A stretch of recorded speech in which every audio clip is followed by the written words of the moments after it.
안녕하세요. 반갑습니다. 허재삼 작가입니다. 오늘 제가 여러분들께 소개해드릴 책은요, 유해인 작가님이 지은 심리학이 이토록 재밌을 줄이야. 네, 먼저 작가 소개를 하겠습니다. 지은이 유해인, 사람의 마음을 어루만지는 심리상담 전문가이다. 영남대학교 국어교육과 재학 시절 학생들과 문장의 종류보다는 정서적 공감을 나누는 교사가 되고자 충북대학교 심리학과에 편입했다. 그 후 충남대학교 교육대학원에서 상담교육을 전공하고 임용고시를 거쳐 현재 충주의 한 고등학교에서 전문 상담 교사로 일하고 있다. 저자는 항상 심리학을 쉽고 재미있게 전달하는 방법이 없을까 고민했다. 그러던 중 우리가 어렸을 때 읽었던 동화로 심리학을 알려주면 누구나 부담 없이 심리학과 친해질 수 있다는 생각을 하게 되었다. 바로 이 책이 그 결과물이다. 네, 그러면 먼저 머리말을 보겠습니다. 재미와 지식을 한꺼번에 잡는 동화로 읽는 심리학.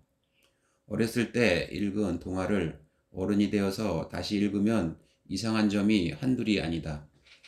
우리에게 가장 유명한 동화 신데렐라만 해도 그렇다. 신데렐라에서 왕자는 고작 몇 시간밖에 보지 못한 신데렐라에게 반해서 청혼을 한다. 생각해보면 쉽게 이해가 되지 않는다. 그래도 장차 한나라의 왕비가 될 사람인데 성격은 어떤지, 집안은 좋은지, 머리는 총명한지 이것저것 따져봐야 할 게 많을 텐데도 왕자는 덜컥 신데렐라에게 사랑을 고백한다. 사실 왕자는 신데렐라에 대해 아는 게 아무것도 없었다. 그저 예쁘다는 것과 그녀가 흘리고 간 유리구두 한 짝 외에는. 그런데도 왕자는 온 나라를 뒤져 신데렐라를 찾아내 결혼을 하고 만다. 쉽게 설명이 되지 않는 일이다. 그러나 왕자의 이러한 행동은 심리학을 통해서 보면 충분히 설명할 수 있는 일이 된다. 이는 심리학의 헤일로 효과, 즉 후광 효과 때문이다. 쉽게 말해 왕자는 신데렐라가 너무 예쁜 나머지 다른 요소는 전혀 고려 대상이 아니었던 것이다. 헤일로 효과란 어떤 대상을 평가할 때 그 대상의 어느 한 특성에 대한 평가가 다른 특성에 대한 평가에까지 영향을 미치는 현상을 말한다. 어떻게 보면 너무 뻔하고 어이가 없는 왕자의 행동 때문에 피식 웃음이 나올지 모르겠다. 하지만 놀라운 것은 왕자의 이런 행동을 우리도 일상에서 흔하게 저지른다는 것이다. 한번 자신을 되돌아보자. 좋아하는 연예인이 나온 광고를 보고 당장 필요도 없는 상품을 산 적은 없는가? 명문대 출신이라고 성격도 좋을 것이라 생각한 적은 없는가? 사람들은 동화를 단순히 아이들이 읽는 이야기라고만 생각한다. 아마도 동화가 아이의 눈높이에 맞춰서 쉬운 단어와 짧은 내용으로 구성되어 있기 때문일 것이다. 그러나 내 생각엔 동화만큼 다양하고 섬세하게 인간의 심리를 표현하고 있는 장르는 없다고 생각한다. 동화 속에 나오는 수많은 캐릭터는 우리가 세상을 살면서 겪는 여러 고민들과 문제들을 숨김없이 표현하고 있다. 그래서 나는 그 캐릭터들의 심리를 분석하는 것만으로도 어렵게 느껴지는 심리학을 쉽고 재미있게 설명할 수 있겠다는 확신이 들었다. 내가 이 사실을 깨닫게 된 것은 생일로 받은 안데르센 동화 전집을 읽고 나서부터이다. 그 책을 읽는 내내 나는 연신 탄성을 질렀다. 어릴 때부터 읽어서 너무 익숙해진 동화 속 곳곳에 심리학이 숨어 있었기 때문이다. 심지어 꽤 난도가 높은 심리 법칙들을 단 몇 줄 만에 표현하는 것을 보고 무릎을 탁 쳤다. 이전부터 고민했던 심리학을 사람들에게 쉽고 재미있게 알려줄 수 있는 방법을 찾은 것 같았기 때문이다. 내가 사람들에게 심리학을 쉽고 재미있게 알려주고 싶다는 생각을 하기 시작한 것은 대학을 다니면서부터다. 참고로 나는 고등학교 때까지 심리학, 그게 뭔데? 하던 사람이었다. 그런데 대학교에서 교양 과목으로 심리학을 접하고 나서 새로운 눈을 떴다. 무심코 스쳐 지나갔던 일상 곳곳에 심리학에 숨어 있다는 사실을 알게 되었기 때문이다.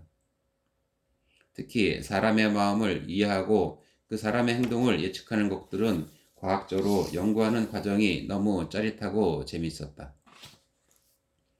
네, 차례를 보겠습니다. 1. 나에게 옳은 것은 분명 남에게도 옳을 것이다. 여우와 두루미의 허우적 합의 효과. 2. 지금 행복하자고 하면서 왜 미래에 집착할까?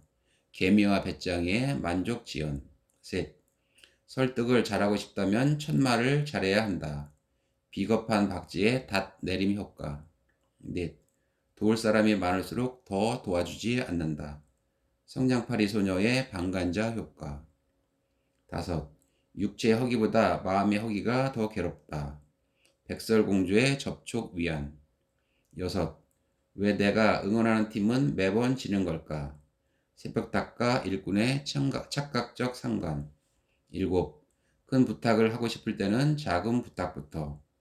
햇님 달님의 문간에 발 들여놓기 기법. 8. 사람이 아닌 상황을 봐야 하는 이유. 부자와 당나귀의 기본적 기인 오류. 9. 하지 말라고 하면 더 하고 싶어진다. 빨간 구두의 심리적 반발심. 10. 최고의 선택보다는 최선의 선택이 낫다. 인어공주의 만족자의 법칙. 11. 기회가 될 때마다 도움을 베풀어라. 황새의 판결의 상호성의 법칙. 12. 집단이 커질수록 개인은 더 노력하지 않는다. 짧아진 바지의 링겔만 효과. 13. 나보다 잘난 사람의 기대는 심리. 못 믿을 선비의 반사된 영광 효과. 14. 좌절감이 커지면 공격성도 커진다. 어부와 마신의 좌절 공격 가설. 15. 옷이 날개가 되는 심리학적 이유. 선비의 옷의 고정관념과 편견. 16. 합리적인 사람도 가짜뉴스를 사랑한다. 사또의 판결의 확증 평양. 17. 급한 성격은 심장 질환을 유발한다. 바람과 태양의 A형 행동 유형. 18. 3등이 2등보다 더 행복한 이유. 우산 장수와 집신 장수의 틀 효과. 19. 왕따를 당하는 것보다는 틀린 것이 낫다. 벌거벗은 임금님의 동조 효과. 20. 내가 선택한 것은 모두 옳아야 한다. 여우와 포도의 인지 부조화. 21. 얼굴이 이쁘면 성격도 이쁠 것이다. 신데렐라의 헬로 효과. 22. 완전한 사랑에는 세 가지가 필요하다. 사랑에 빠진 사자의 사랑의 삼각형 이론. 23. 썩은 사과보다 썩은 상자가 문제다. 레미제라블의 모의 과목 실험. 24. 긍정은 꼴등도 일동을 만든다. 평강공주와 온달의 로젠탈 효과. 25. 적절한 상과 벌이 미래를 좌우한다. 도둑이 된 소년의 강화와 처벌. 네, 본문으로 들어가 보겠습니다. 지금 행복하자고 하면서 왜 미래에 집착할까? 개미와 배짱이의 만족 지연. 옛날에 개미와 배짱이가 한 마을에 살고 있었습니다. 어느 무더운 여름날 개미는 열심히 곡식을 모으고 배짱이는 나무 그늘 밑에서 기타를 치며 노래를 부르고 있었어요. 하루는 배짱이가 더운 여름날에도 쉬지 않고 일만 하는 개미를 보고 말했습니다. 개미야, 힘들게 일만 하지 말고 좀 쉬어가면서 해. 그러자 개미가 말했어요. 겨울을 행복하게 보내려면 지금의 고통은 참아야 해. 겨울? 지금 먹을 게 이렇게나 많은데 뭐하러 벌써 겨울을 걱정해? 넌 정말 한심하구나. 여름은 언제까지고 계속되지 않아. 지금 미리미리 식량을 준비하지 않으면 겨울에 굶어 죽게 될 거라고. 개미는 내심 배짱이가 못마땅했습니다. 개미에게 배짱이는 미래에 대한 아무런 희망이나 비전도 없는 한심한 청춘일 뿐이었죠. 어느덧 여름이 가고 혹독한 겨울이 왔어요. 겨울에 먹을 음식을 미리 준비하지 않은 배짱이는 먹이를 찾아 눈속을 헤매었습니다. 하지만 아무것도 구할 수 없었지요. 매서운 추위에 배짱이의 정신은 점점 혼미해져 갔습니다. 그때 배짱이는 따뜻한 불빛이 새어나오는 집을 발견했어요. 그곳은 바로 개미의 집이었지요. 개미는 여름날 열심히 일한 덕분에 아늑한 집에서 충분한 식량과 함께 편히 지내고 있었답니다. 배짱이는 개미의 집에 찾아가서 음식을 나눠달라고 부탁했어요. 하지만 개미는 매몰차게 문을 닫으며 말했어요. 꼴 좋다. 그 더운 여름날 내가 땀 뻘뻘 흘리면서 일하고 있을 때 넌 뭐했니? 한가롭게 기타나 치면서 노래만 불렀잖아. 그러게 이런 날을 대비해서 놀지 말고 열심히 일했어야지. 개미와 배짱이 이야기에서 개미는 부지런함의 상징으로 등장한다. 뜨거운 여름 내내 쉬지도 않고 일한 개미는 덕분에 춥고 혹독한 겨울을 풍족하게 지낸다. 개미의 이런 행동을 심리학에서는 만족지연이라고 한다. 만족지연이란 미래의 만족을 위해 현재의 만족을 얼마간 미루는 것을 말한다. 이 용어는 베스트셀러 마시멜로 이야기 덕분에 이미 많은 사람들이 알고 있는 것이기도 하다. 마시멜로 이야기는 미국 스탠퍼드 대학의 미셸 박사가 한 마시멜로 실험을 기반으로 하고 있다. 실험 내용은 이렇다. 미셸은 4세에서 6세 아이들을 한 명씩 방으로 데려갔다. 그리고 아이들에게 마시멜로를 나눠주면서 선생님이 15분 뒤에 방으로 다시 올 텐데 만약 그때까지 마시멜로를 먹지 않고 기다리면 상으로 마시멜로를 하나 더 줄게 라고 말했다. 이때 아이들의 반응은 다양했다. 선생님이 방에서 나가자마자 마시멜로를 바로 먹어버리는 아이들이 있는가 하면 15분을 꾹꾹 참고 결국 마시멜로를 하나 더 받아내는 아이들도 있었다. 실험이 끝나고 미셸은 실험에 참여했던 아이들의 성장 과정을 14년 동안 관찰했다. 그랬더니 놀라운 결과가 나타났다. 15분간 마시멜로의 유혹을 참아낸 아이들은 마시멜로를 바로 먹은 아이들보다 학교 성적이 훨씬 높았고 교우 관계도 원만했다. 심지어 미국 대학에 지원할 때 쓰이는 SAT 평균 점수가 210점이나 높았다. 다시 말해 마시멜로의 유혹을 이겨낸 아이들이 그렇지 못한 아이들보다 성공적인 삶을 살 가능성이 훨씬 높았던 것이다.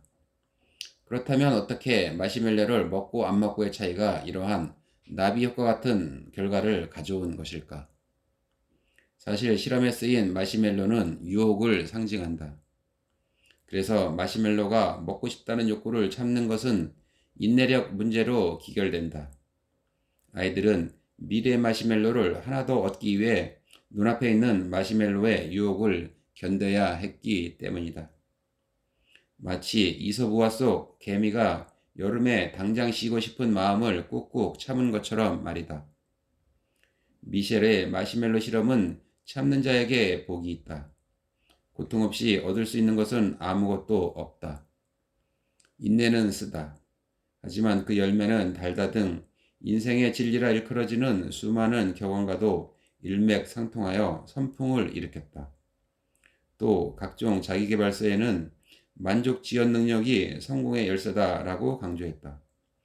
교육 현장에서도 교사들이 학생들에게 삶에 도움이 되는 이야기로 마시멜로 실험을 자주 언급되기도 한다. 그렇다면 인내력은 기를 수 없는 것일까? 선생님이 나가자마자 마시멜로를 먹었다고 해서 평생 유혹에 잘 넘어가고 인내력이 약한 사람으로 살아야 하는 걸까? 그건 아니다. 다행스럽게도 인내력을 기를 수 있는 구체적인 방법이 있다. 그 방법은 스탠퍼드 대학의 반두라 명예교수와 그의 동료들이 한 실험에서 알 수 있다. 우선 연구자들은 실험 참가자들을 4집단으로 나누었다. 그리고 참가자 모두에게 자전거 운동을 시켰다.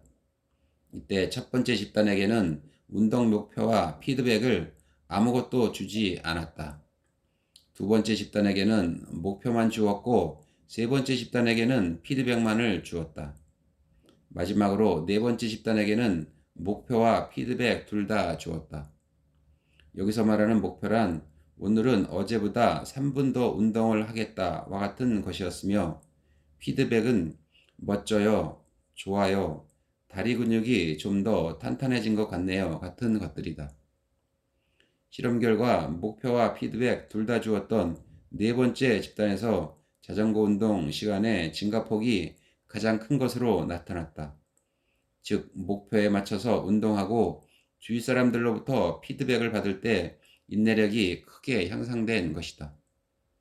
그런데 마시멜로의 실험대로 삶의 초점을 미래에 맞추고 현재의 행복을 미루는 것이 과연 옳은 것일까?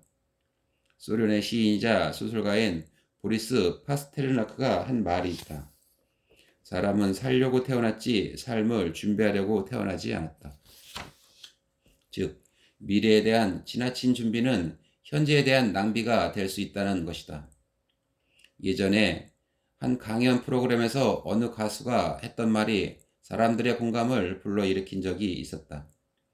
그녀는 어느 날 아침에 언니 운동화 좀 신고 나갈게 하고 정말 아무렇지도 않게 나갔던 동생이 갑작스러운 사고로 숨지게 되면서 오늘이 마지막 날이라는 생각으로 살자는 생각을 가지게 되었다고 한다.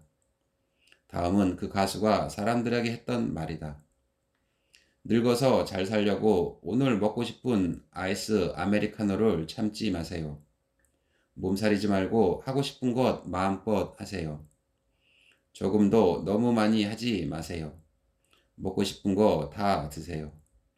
안정적인 길이라고 공무원 합격이나 대기업 취업에 너무 매달리지 말고 삶을 낭만적으로 즐기세요. 오늘이 내일보다 더 중요한 날입니다. 올지 안 올지 모르는 미래 때문에 아름다운 젊음을 혹사하지 마세요.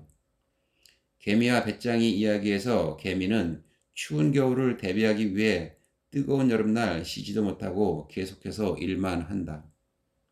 아마 개미는 나중에 이렇게 후회할지도 모른다. 자신이 덜 행복했던 것은 항상 현재 행복보다는 미래 행복만을 위해 살았기 때문이라고 말이다. 반면 배짱이는 현재 행복에 좀 더 집중하며 살았다고 볼 수 있다. 비록 추운 겨울날 먹을 것을 찾아 헤매는 신세가 되었지만 대신 자신이 하고 싶은 것을 마음껏 누리며 찬란한 여름날을 보냈기 때문이다. 인생에 정답은 없다. 가령 무사 아사리드는 사막별 여행자라는 책에서 20대가 벌써 50대 이후의 삶을 걱정할 필요는 없다라며 현재의 행복을 강조했다. 그런데 리차드 탈러와 캐스 선스타인은 넛지라는 책에서 당신은 은퇴 후의 삶을 준비하고 있는가? 아니라면 당장 책을 덮고 서둘러라 라고 말하며 미래의 행복에 주안점을 두었다. 정답을 모르겠다면 궁극적으로 자신의 행복이 어디에 있는지 매 순간 자각하려고 노력해야 할 것이다. 자신의 행복이 현재에 있는지 미래에 있는지 말이다. 한 걸음 더. 현재를 즐기려면 현재에 집중해야 한다. 카르페 디엠은 로마 시인 호라티우스가 한 말이다. 이 말은 눈앞의 기회를 놓치지 말고 현재를 즐기라는 뜻이다.